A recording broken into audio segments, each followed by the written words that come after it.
આત્મવિશ્વાસનો અર્થ છે પોતાના કામમાં અતૂટ શ્રદ્ધા. ભારત અને વિશ્વના સ્વાતંત્ર્ય સંગ્રામના ઇતિહાસમાં દાંડી કૂચ અનન્ય અને નોંધપાત્ર ઘટના ગણાય છે.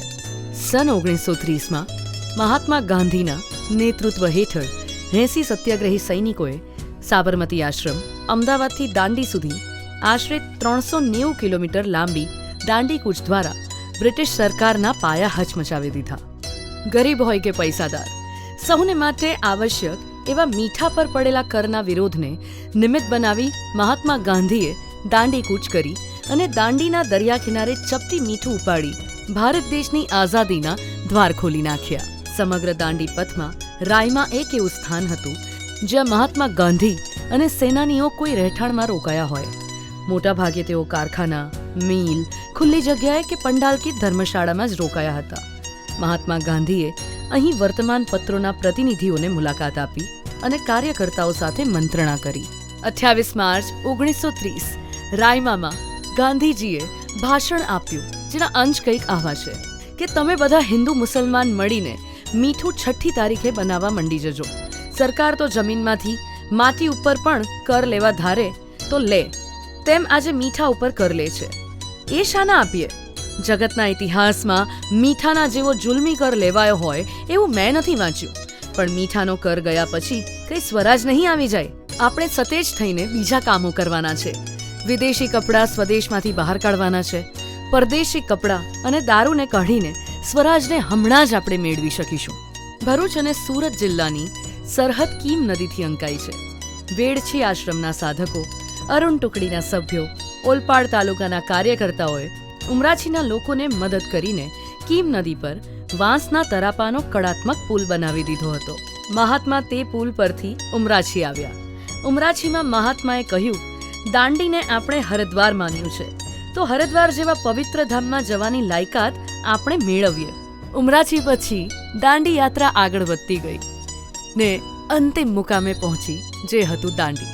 6 એપ્રિલ 1930ના દિવસે વહેલી સવારે ગાંધીજીએ દાંડીના દરિયા કિનારે ઊભા રહીને ચપટી મીઠું ઉપાડીને મીઠાનો કરનો કાયદો તોડ્યો અને બ્રિટિશ સરકારના પાયા હલાવ્યા ને આઝાદીનો માર્ગ ખોલ્યો. જ્યાં જ્યાં દાંડી યાત્રા પોતાના મુકામે રોકાઈ હતી ત્યાં ત્યાં આજે યાત્રી નિવાસ છે ને આ જે જોઈ રહ્યા છો તમે તે ઉમરાછીનું યાત્રી નિવાસ, જે ખૂબ જ સુંદર અને શાંતિભર્યા વાતાવરણમાં છે. 4 ગેસ્ટ રૂમ, એક community hall, audio visual room, meditation centre, પૂરતી પાણીની સુવિધા, લાઇબ્રેરી અને પાર્કિંગની સુવિધા સાથે સજ્જ આ યાત્રી નિવાસની મુલાકાત ચોક્કસ લેજો.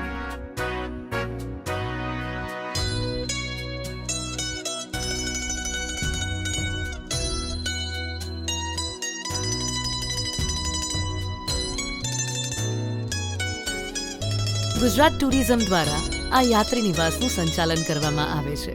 રાષ્ટ્રીય તહેવારોના દિવસે ગુજરાત ટુરિઝમ દ્વારા ત્યાંની નજીકની પ્રાથમિક શાળાઓમાં કાર્યક્રમોનું આયોજન કરવામાં આવે છે ને ખાસ આ પ્રજાસત્તાક દિવસ એટલે કે 26 જાન્યુઆરી 2026ના દિવસે ધ્વજવંદનનો કાર્યક્રમ ઉમરાછી પ્રાથમિક શાળામાં થયો હતો, જેની કંઈક ક્ષણો તમે આ વિડીયોમાં જોઈ શકો છો.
જ્યારે પણ સમય મળે ત્યારે યાત્રી નિવાસ ઉમરાછીની મુલાકાત લેવા માટે આપ સૌને હું આમંત્રિત કરું છું.